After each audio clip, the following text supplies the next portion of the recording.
I'm not, although the Church of the Subgenius, I think, makes everybody a pope. So, one of my friends, Gary Thornley, who co-wrote the Principia Discordia, used to send out these cards saying, "Congratulations, you're now a pope." I didn't get one though. I never made pope. So I don't. I have a short thing to say. Very short about being on the History Channel. Okay. First time I was on the History Channel was on UFO Hunters with Bill, whatever his name is. Bill Burns. Bill Burns. So, yeah. So they always treated me good. I mean, they sent a chauffeur limo and took me over to Redstone Arsenal in Alabama. And the first thing out of Bill Burns' mouth is, "How can you be Jewish and be a bishop?" I said, "Well, it's a Masonic title as far as I'm concerned." And I thought, well, I really need to de-emphasize, and you'll notice my more recent stuff, instead of consecration, I use the word empowerment, which is the way I see it, and so forth. I have absolutely nothing against, and much for the Roman Catholic and Old Catholic tradition, but I'm not a believer in Catholicism or Christianity. I am a respecter of it as a pillar of Western civilization, period. But I have the same respect for the heritage of Greece, of Rome, and of Jerusalem. Amen. Hallelujah. Does that answer your question? And also, too, I talked with the Church of the Subgenius and the Principia Discordia and the Elysian organization, stuff like that. That was a very fun time. And I have to say one thing too. I'm very familiar with Bill Burns because I used to write articles for his UFO magazine, and also too I used to correspond with his wife Nancy.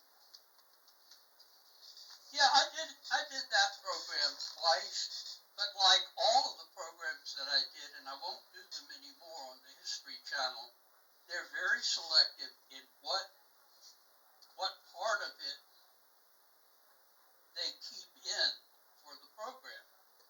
And I would be very cautious about doing anything with the History Channel, because they do, unlike some people, they do make you sign a non-disclosure. And they have ownership of your image as used on their program. And that can be misused. Like one time I did Fred Meltzer's Decoded, very early episode, maybe in the third episode. So they flew me to New York to a nice hotel, no complaints there. They sent a limo to take me to the ferry that goes to Liberty Island. And when I get out there, I'm expected to act, because that's what it was. The beginning of the episode that I was in, you'll see me walking off the ferry to a particular point where the three people, Mo, Larry, and Curly, the people that actually are there, I've never met Fred Meltzer, although he had things to say about me in the aftermath. It basically was acting. I was, at that time, my eldest son, the screenwriter, and daughter-in-law were supposed to have lunch with me. They were living in New York at that time. Afterwards, and when I met them for lunch, I said, "Do I have to join the union?" And they said, "Pardon?" And I said, "Well, that was not an interview. That was an acting job. There was a mark I had to walk to. The scene where I'm walking off of the ferry actually was filmed at the end of my stay there. And furthermore, they asked me this very loaded question. Sitting in the shadow of the Statue of Liberty, they said, "So, if it was built by Masons, do you think it should be torn down?" And I'm going, answer this one real carefully because I really don't belong in Gitmo with the Arabs down there that probably would eat me for breakfast. So I go into Shticklock. I say, you can almost hear in the background, glory, glory, hallelujah. I would never tear it down because the poem at the base of the Statue of Liberty by Emma Lazarus, give me your poor, you're tired, you're wretched, yearning to be, and I thought, I think I've disabused them of the notion that I think, first of all, I don't think there's anything bad about Freemasonry. Nothing. I mean, the only flaw that I have in it is they don't, mainstream Freemasonry doesn't admit women, and up until rather recently, at least in Southern jurisdiction, which is the largest jurisdiction in the world, they didn't admit black people. And that, while I'm not in favor of affirmative action, I'm not in favor of discrimination either. So, but that's the limit of my criticism of Freemasonry. These people wanted to tear down the Statue of Liberty, or wanted me to say, yeah, tear it down, the Masons are evil. So, my answer to that particular question was not there, and they switched to this crazy guy that they interviewed totally separately. I've never met the guy, don't remember his name, anything about it.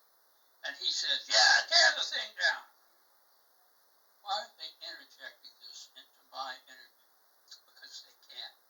So, beware of the History Channel.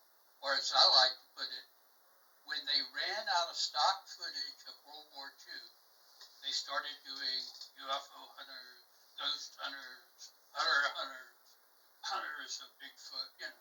Swamp It's people. just something, I wouldn't say don't go on, but I would say be aware of what you're signing and what you're saying. Doing a show on a friend of mine, that was Hans Holzer, and they wanted me to step in and say a couple of things, and I was uncomfortable, so I did back out. Yeah, well, I mean, Hans did an interview with me that, I know. I know. And never mind. And one thing Yeah, is I know. about reality TV. Reality TV is not reality. And No, exactly. yeah, and there was a situation where I did this thing for Ghost Ventures, and I provided them with an EVP, electronic voice phenomenon, and they used it, making it look like that they captured it when actually in reality I caught it. Yeah, well, there you go. Yeah. And I just say, we right now are the authentic disclosure to the extent that there is something to disclose, folks. And we're all private citizens as far as I know at this point anyway. I mean, some of us have had, security clearances and have had our patriotic duty to the government, blah, blah, blah, blah, blah, the whole thing. But that doesn't change the fact that my personal feeling, and I have described this in a very recent essay, since the word disclosure has become the word of the decade, is don't go expecting the government to disclose anything.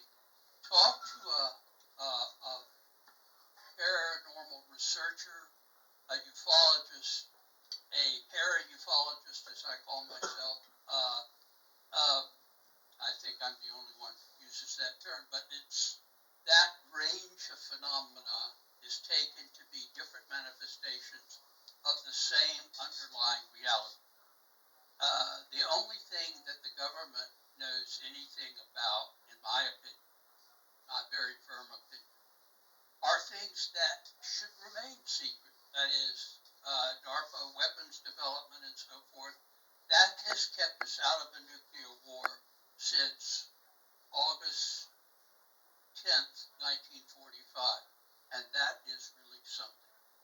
by staying a step ahead of everybody else in the world. And I'm in favor of that staying secret. You know, when they had that march on Area 51, I cringed. I thought Area 51 is where they develop new weapon systems, like the B1, B2. Those they look like flying saucers a bit, but they were secret. Of course, if you ask somebody in the Iranian nuclear program how secret they are at this point, the answer is not at all. But they do appear and disappear, you know, because um, they are advanced weapon systems, and more to come, I fondly hope.